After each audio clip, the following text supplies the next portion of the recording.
Good evening, നമസ്കാരം. പ്രിയ പ്രേക്ഷകർക്ക് out of ഫോക്കസിലേക്ക് സ്വാഗതം. മന്ത്രി സജി ചെറിയാൻ ഹൈക്കോടതിയിൽ നിന്ന് ഇന്നേറ്റ തിരിച്ചടിയെക്കുറിച്ചാണ് സംസാരിക്കുന്നത്.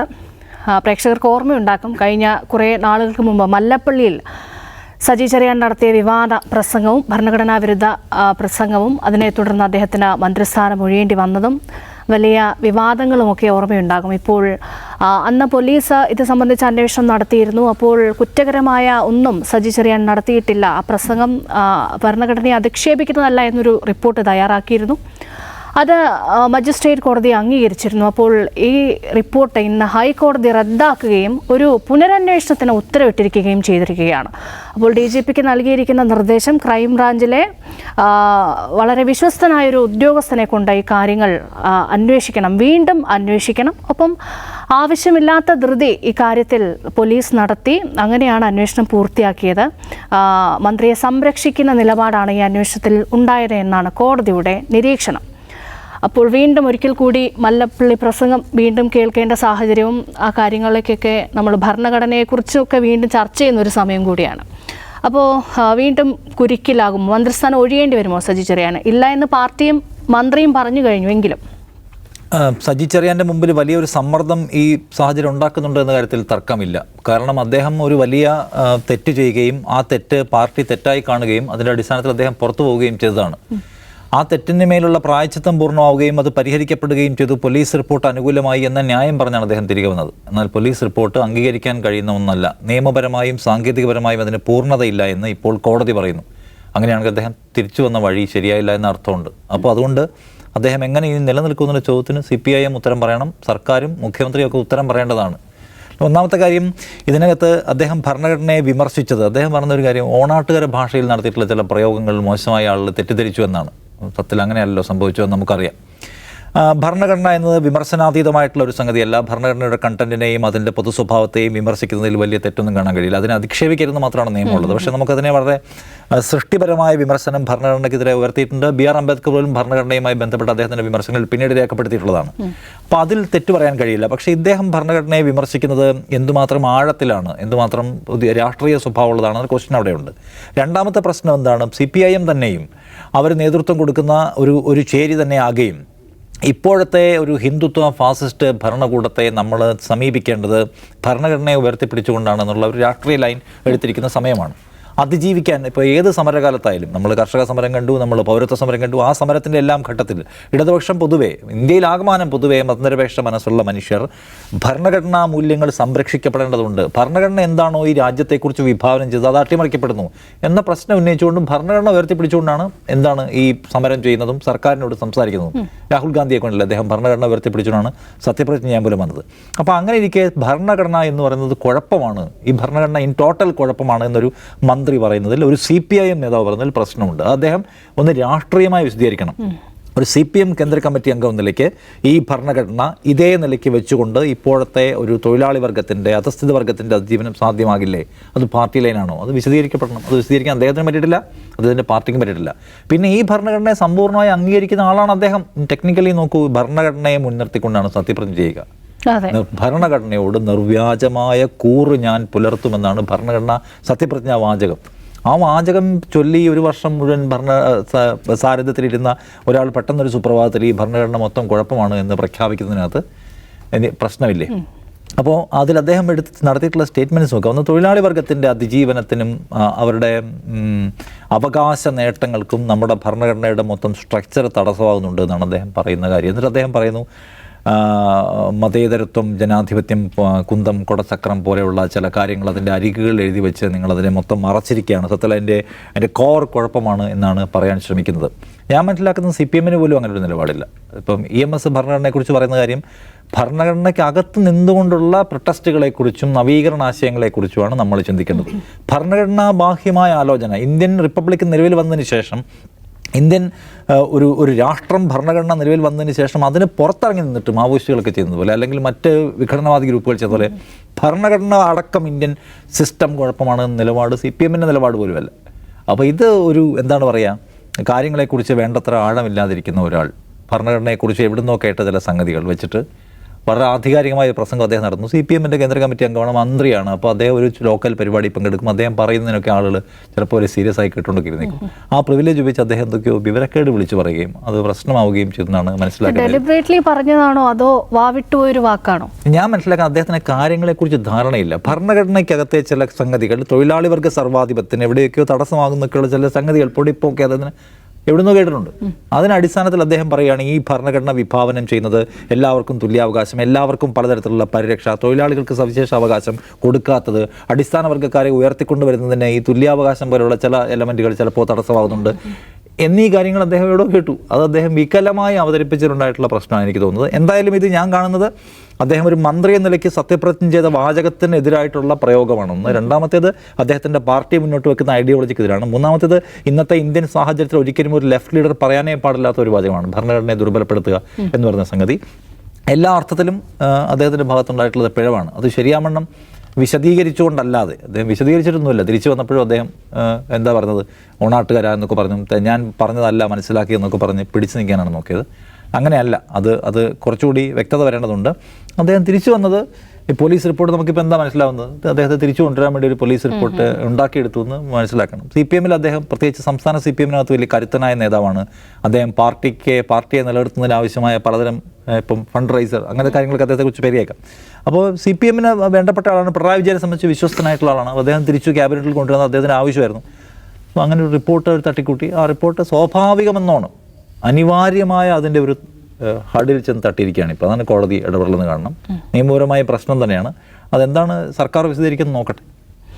ദാവൂദ് സർ, ഇപ്പോൾ ഇത് റദ്ദാക്കുമ്പോൾ ഇതിൻ്റെ ഒരു ഉത്തരവാദിത്വം ആർക്കൊക്കെ ഉണ്ട്? ഇപ്പോൾ സജി ചെറിയാന് മാത്രമല്ലല്ലോ, ഈ ഇന്നത്തെ കോടതിയുടെ കമൻറ്റ് തന്നെ ഇത് വളരെ തിടുക്കപ്പെട്ട് ഈ റിപ്പോർട്ട് ഉണ്ടാക്കി, അത് മന്ത്രിയെ കുറ്റവിമുക്തനാക്കാൻ വേണ്ടി ഉണ്ടാക്കിയ റിപ്പോർട്ടാണ്. ഈ വേദിയിലിരുന്ന ആളുകളുടെ അല്ലാതെ മറ്റാരുടെയും മൊഴിയെടുത്തില്ല, അങ്ങനെ പല കാര്യങ്ങൾ അക്കമിട്ട് നിരത്തി കോടതി പറഞ്ഞിട്ടുണ്ട്. അപ്പോൾ ഇതിൽ ആരൊക്കെയാണ് പ്രതിക്കൂട്ടിലാകുന്നത്? ഇതിൻ്റെ ഉത്തരവാദിത്വം ആർക്കൊക്കെ ഉണ്ട്?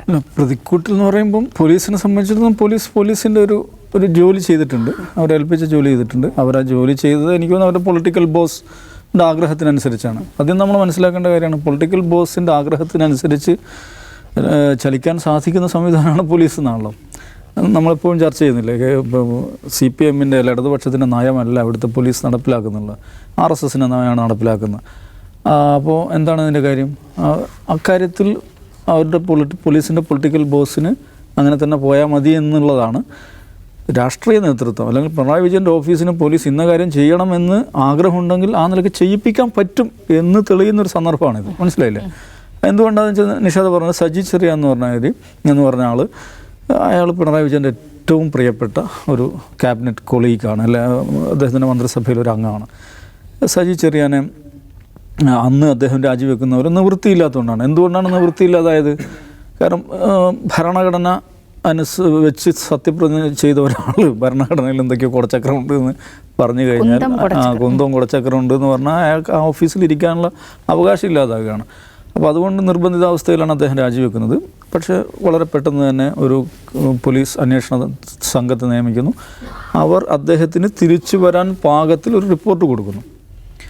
സ്വാഭാവികമായിട്ടും ആ റിപ്പോർട്ട് വന്നപ്പോൾ, അദ്ദേഹത്തെ കുറ്റവിമുക്തനായിക്കൊണ്ടുള്ള റിപ്പോർട്ട് വന്നപ്പോൾ മന്ത്രിസഭയിലേക്ക് തിരിച്ചു വരുന്നു. ഇപ്പോൾ സംഗതികൾ ടെക്നിക്കലി എല്ലാം സ്മൂത്താണ്. പക്ഷേ അതേ ഇത് ലോജിക്ക് വെച്ച് നോക്കിയിട്ടുണ്ടെങ്കിൽ ആ കുറ്റവിമുക്തനാക്കിയ റിപ്പോർട്ട് ശരിയല്ല എന്നിപ്പോൾ ഹൈക്കോടതി പറഞ്ഞിരിക്കുകയാണ്. അപ്പോൾ എന്താണ്, ആ ലോജിക്ക് വെച്ചിട്ട് അദ്ദേഹം മന്ത്രിസ്ഥാനത്ത് നിന്ന് മാറി നിൽക്കേണ്ടതാണ്. അതിന് സജി ചെറിയാൻ പറഞ്ഞ മറുപടി കിടുക്കാച്ച മറുപടിയാണ് കേട്ടോ. ധാർമ്മികതയുടെ പേരിൽ ഒരു പ്രാവശ്യം രാജിവെക്കാൻ പറ്റുമോ? അതും ഒരു പോയിൻ്റാണ്, ഒരു പ്രശ്നത്തിന്. അപ്പോൾ ഇതിലെ പ്രശ്നം എന്താണെന്ന് വെച്ചാൽ, ഇപ്പോൾ സജി ചെറിയാൻ ഭരണഘടനയ്ക്കെതിരെ എന്തോ ഒരു പരാമർശം നടത്തിക്കൊണ്ട് ഭരണഘടനയ്ക്കൊന്നും പറ്റാമെന്നും പോകുന്നില്ല. സാങ്കേതികമാണ് സംഗതികൾ. ഇപ്പോൾ ഭരണഘടന വെച്ച് സത്യപ്രതിജ്ഞ ചെയ്ത ഒരാൾ ഭരണഘടനയെ പരസ്യമായി അധിക്ഷേപിക്കുന്ന സ്വഭാവത്തിൽ പ്രഭാഷണം നടത്തുമ്പോൾ ചില പ്രശ്നങ്ങൾ വരും, നിയമപരമായിട്ട് തന്നെ പ്രശ്നങ്ങൾ വരും. ഇനിയിപ്പോൾ ക്രൈംബ്രാഞ്ച് ഇത് അന്വേഷിക്കുകയെന്ന് വെച്ചാൽ, ക്രൈംബ്രാഞ്ചും എഗൻ കേരള പോലീസിന് കീഴിലുള്ള ഒരു സംവിധാനമാണല്ലോ. ആക്ച്വലി കോടതിക്ക് മുമ്പാകെ പോയ പ്രയർ ക്രൈംബ്രാഞ്ച് അന്വേഷിക്കണം എന്നല്ല കേട്ടോ, CBI അന്വേഷണം വേണമെന്നുള്ള പ്രയറാണ് പോയത്. പക്ഷേ ക്രൈംബ്രാഞ്ച് അന്വേഷണത്തിനാണ് ഉത്തരവിട്ടിരിക്കുന്നത്. അപ്പോൾ ഇതേമാതിരിയുള്ള റിപ്പോർട്ട് വരാൻ തന്നെ ആയിരിക്കും സാധ്യത എന്നാണ് എനിക്ക് തോന്നുന്നത്. വിശ്വാസ്യതയുള്ള ഉദ്യോഗസ്ഥരെ കൊണ്ട് അന്വേഷിപ്പിക്കണമെന്ന് കോടതി പ്രത്യേകം പറഞ്ഞു. അതെ, ആർക്ക് വിശ്വാസ്യത? വിശ്വാസ്യതയില്ലാത്തൊരു ഉദ്യോഗസ്ഥനുണ്ട് എന്ന് പറയാൻ പറ്റില്ലല്ലോ. ഇതേമാതിരിയുള്ള റിപ്പോർട്ട് തന്നെ പോകും, സജിയേട്ടൻ സേഫാകും എന്നാണ് ഞാൻ വിചാരിക്കുന്നത്. ഇതിൽ വേറെ ലാർജറായിട്ടുള്ള കുറേ കാര്യങ്ങളുണ്ട്. ഇപ്പോൾ ഭരണഘടനാ വിമർശനം എന്ന് പറയുന്നത്, ഭരണഘടനാ വിമർശനം എന്നുള്ളത് നമ്മുടെ ഭരണഘടന അനുസരിച്ച് തന്നെ സാധ്യമായിട്ടുള്ളൊരു കാര്യമാണ്. നമ്മൾ ഇപ്പോൾ കാണുന്ന ഈ ഭരണഘടന എന്ന് പറഞ്ഞാൽ 1950 ഉണ്ടായതാണ്. നമ്മൾ ഇപ്പോൾ ജീവിക്കുന്ന ഇന്ത്യ എന്ന് പറയുന്നത് 1947 ഉണ്ടായതാണ്. അപ്പോൾ ഇന്ത്യ, ഈ ആധുനിക ഇന്ത്യ രൂപപ്പെടുന്നതിന് മുമ്പ് ഇന്ത്യയെക്കുറിച്ചുള്ള ഒരുപാട് സ്വപ്നങ്ങൾ, പല സ്വഭാവത്തിലുള്ള സ്വപ്നങ്ങളും ആശയങ്ങളും പദ്ധതികളൊക്കെ ഉണ്ടായിരുന്ന നിരവധിയായിട്ടുള്ള പ്രസ്ഥാനങ്ങളുടെ സമരങ്ങളിലൂടെ രൂപപ്പെട്ടതാണ് 1947 ഇന്ത്യ എന്ന് പറയുന്നത്. അതിൽപ്പെട്ട ഒരു അടരാണ് കമ്മ്യൂണിസ്റ്റുകൾ എന്ന് പറയുന്നത്. കമ്മ്യൂണിസ്റ്റുകൾക്ക് ഇന്ത്യയെക്കുറിച്ച് എന്നുള്ള ഏതൊരു രാഷ്ട്രത്തെക്കുറിച്ച്, ലോകത്തെക്കുറിച്ച് തന്നെയാണെങ്കിലും അവരുടെ സ്വപ്നം എന്താണ്? അത് തൊഴിലാളി വർഗ സർവാധിപത്യം വാഴുന്ന സ്ഥലമായിരിക്കണം. ഇപ്പോഴും CPM-ൻ്റെ ഭരണഘടന അതാണ് എഴുതി വെച്ചിരിക്കുന്നത്, തൊഴിലാളി വർഗ സർവാധിപത്യം ഉണ്ടാക്കാൻ വേണ്ടി. പക്ഷേ ഇവിടെ തൊഴിലാളി വർഗ സർവാധിപത്യമല്ല, ഇത് ജനാധിപത്യമാണ്. അതുകൊണ്ട് നോക്കൂ, ഈ 47-ന് ശേഷമാണല്ലോ കൽക്കത്ത തിസീസ് ഉണ്ടായത്. കൽക്കത്ത തിസീസ് എന്തായിരുന്നു? ഇത് ഉഡായ്പ സംവിധാനമാണ്, ഇത് ബൂർഷ സംവിധാനമാണ്. ഇതിനെ സായുധ മാർഗത്തിലൂടെ അട്ടിമറിക്കണം എന്ന് അന്ന് CPM ഇല്ല, CPI-യുടെ പാർട്ടി യോഗം ചേർന്ന് തീരുമാനിച്ചതാണ്. അതാണ് കുപ്രസിദ്ധമായ കൽക്കത്ത തിസീസ് എന്ന് പറയുന്നത്. പിന്നീട് അവർ അതിനെ തിരുത്തി.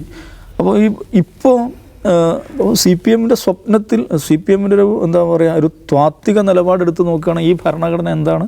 ഒരു ബൂർഷ ഭരണഘടനയാണ്, ഒരു തൊഴിലാളി വർഗത്തിന് കൊള്ളാത്തൊരു ഭരണഘടനയാണ്. ആ ഒരു നിലപാട് CPM-ന് സൈദ്ധാന്തികമായി ഈ ഭരണഘടനയോടുണ്ട്. പക്ഷേ ഇന്ന് നിഷാദ് പറഞ്ഞത്, ഇന്നത്തെ ഒരു കാലത്ത് ഈ റൈറ്റ് വിങ് ഹിന്ദുത്വ ബ്രിഗേഡിൻ്റെ അവരുടെ രാഷ്ട്രീയത്തിന് പ്രതിരോധം തീർക്കുന്ന ആളുകൾ അവരുടെ ഒരു ഐക്കോൺ ആയി ഉയർത്തിപ്പിടിക്കുന്നത് എന്താണ്? ഇതേ ഭരണഘടനയാണ്. കാരണം ഇന്ന് ഒരു ഇന്ത്യൻ പൗരനെ സംബന്ധിച്ചിടത്തോളം അവൻ്റെ പ്രതിരോധത്തിൻ്റെ അവസാനത്തെ അത്താണിയാണ്, തുരുത്താണ് ഭരണഘടന എന്ന് പറയുന്നത്. ഈ ഭരണഘടനയെങ്കിലും സംരക്ഷിച്ച് നിർത്തണം. ഈ ഭരണഘടന അവിടെ വെച്ചിട്ട് വേണ്ട പണികളൊക്കെ അവന്മാർ ചെയ്തുകൊണ്ടിരിക്കുന്നത്. എന്നാലും എന്തെങ്കിലും ഒരു പ്രതിരോധം നമുക്ക് തീർക്കാൻ പറ്റുമെങ്കിൽ അത് ഈ ഭരണഘടന കൊണ്ടാണ് എന്നതാണ് ഇന്ത്യയിലെ ജനാധിപത്യ പുരോഗമനവാദികളെല്ലാം സംസാരിച്ചു കൊണ്ടിരിക്കുന്നത്. അതുകൊണ്ടാണ് അവരെപ്പോഴും ഭരണഘടനയെക്കുറിച്ചാണ് അവർ സംസാരിക്കുന്നത്.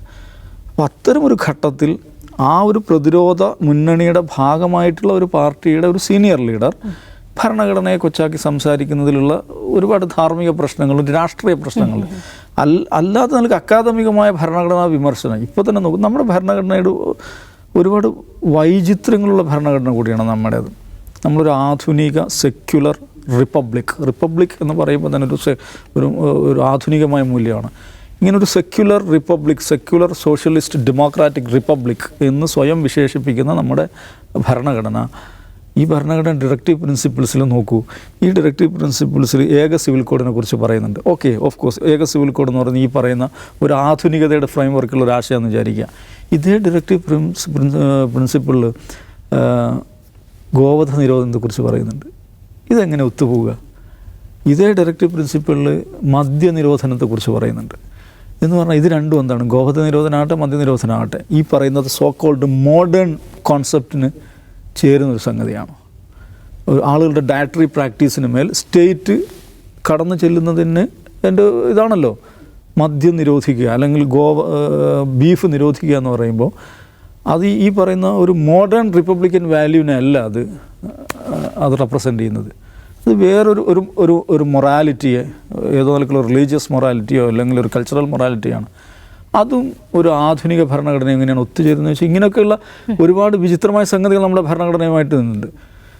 എന്തുകൊണ്ടാണ് അത് വന്നതെന്ന് ചോദിച്ചിട്ടുണ്ടെങ്കിൽ ഈ നേരത്തെ പറഞ്ഞ പോലെ നമ്മുടെ ഭരണഘടന ഉണ്ടാക്കിയെടുക്കുന്ന പല സ്വഭാവത്തിലുള്ള പല ആശയങ്ങൾ പിന്തുടരുന്ന ആളുകൾ ചേർന്നിട്ടാണ്. അപ്പോൾ അവരുടെയൊക്കെ പലതരത്തിലുള്ള വിചാരങ്ങളെ അക്കോമഡേറ്റ് ചെയ്യാനുള്ള ചില സംഗതികളുള്ള ഭരണഘടനയിൽ കാണാൻ പറ്റും. അതിൻ്റെതായ ന്യൂനതകളും അതിനകത്തുണ്ട്, അതിൻ്റെതായ സാധ്യതകളും അതിനകത്തുണ്ട്. എനിവേ അതൊക്കെ ഭരണഘടനയുമായി ബന്ധപ്പെട്ട ഒരു താത്വിക വിചാരത്തിൻ്റെ ഭാഗമായി നടക്കേണ്ടതാണ്. പക്ഷേ ഇദ്ദേഹം നടത്തിയത് ആ നിലക്കുള്ളൊരു വിമർശനം, ഒരു പരിഹാസത്തിൻ്റെ എലമെൻ്റ് അതിനകത്തുണ്ടായിരുന്നു. അദ്ദേഹം എന്തിനാണ് അങ്ങനെ പറഞ്ഞതെന്ന് ചോദിച്ചാൽ എനിക്ക് തോന്നുന്നു അവരുടെ ഒരു CPM-ൻ്റെ ഒരു പഠന ക്ലാസ്സിൻ്റെ 100ാം ദിവസം അങ്ങനെ എന്തോ ആണ്. അപ്പോൾ അത്തരം ഒരു ചടങ്ങിൽ അല്പം താത്വികമായി ഒന്ന് പ്രസംഗിച്ചേക്കാമെന്ന് വിചാരിച്ചുകൊണ്ടായിരിക്കും. പക്ഷേ ഇതിൻ്റെ പേര് സജി ചെറിയാൻ രാജിവെക്കണമെന്ന് ചോദിച്ചാൽ അത് ഒക്കെ സാങ്കേതികമാണ്. അദ്ദേഹം ഒരു കേസ് നേരിടുകയാണ്, അദ്ദേഹത്തിനെതിരെ കേരളത്തിലെ ക്രൈംബ്രാഞ്ച് അന്വേഷണം നടക്കുകയാണ്. അങ്ങനെ ഒരു സമയത്ത് മന്ത്രിസഭയിൽ ഇരിക്കാൻ പറ്റുമോ എന്ന് ചോദിച്ചാൽ സാങ്കേതികമായി ഇരിക്കാൻ പറ്റും. പക്ഷേ CPM-ൻ്റെ തന്നെ ഒരു പൊസിഷൻ എന്ന് വെച്ചിട്ടുണ്ടെങ്കിൽ അന്വേഷണം നേരിടുന്ന ഒരാൾ മന്ത്രിസ്ഥാനത്ത് ഇരിക്കാൻ പാടില്ല എന്നുള്ളതാണ്. അപ്പോൾ അത് സ്വാഭാവികമായിട്ട് പ്രതിപക്ഷം അത് ആയുധമാക്കും. പക്ഷെ അതിനൊരു ഭയങ്കരമായൊരു പോപ്പുലർ ട്രാക്ഷൻ കിട്ടുമെന്ന് വെച്ചാകുന്നില്ല. കാരണം ഇത് ജനങ്ങളെ ഭയങ്കരമായിട്ട് ബാധിക്കുന്ന വിഷയമൊന്നുമില്ല. ഒന്നും അഴിമതിയോ അല്ലെങ്കിൽ ജനങ്ങളെ ഏതെങ്കിലും നിലക്ക് ദ്രോഹിച്ചതുമായി ബന്ധപ്പെട്ട സംഗതിയൊന്നുമില്ല. ഒരു അക്കാഡമിക് തർക്കത്തിനൊക്കെ സാധ്യതയുള്ളൊരു സംഗതിയാണ്. പ്രതിപക്ഷം അത് ഉന്നയിക്കും, സജി ചെറിയാൻ അവിടെ ഇരിക്കും, അത് കുറച്ച് ദിവസം അങ്ങ് പോകും, അത്രയും ഉണ്ടാവുമെന്നാണ് എനിക്ക് തോന്നുന്നത്. അപ്പോൾ ഇതിൽ നിയമ നടപടി എങ്ങനെ മുന്നോട്ട് പോകുന്നു എന്ന് നമുക്ക് കാത്തിരുന്ന് കാണാം.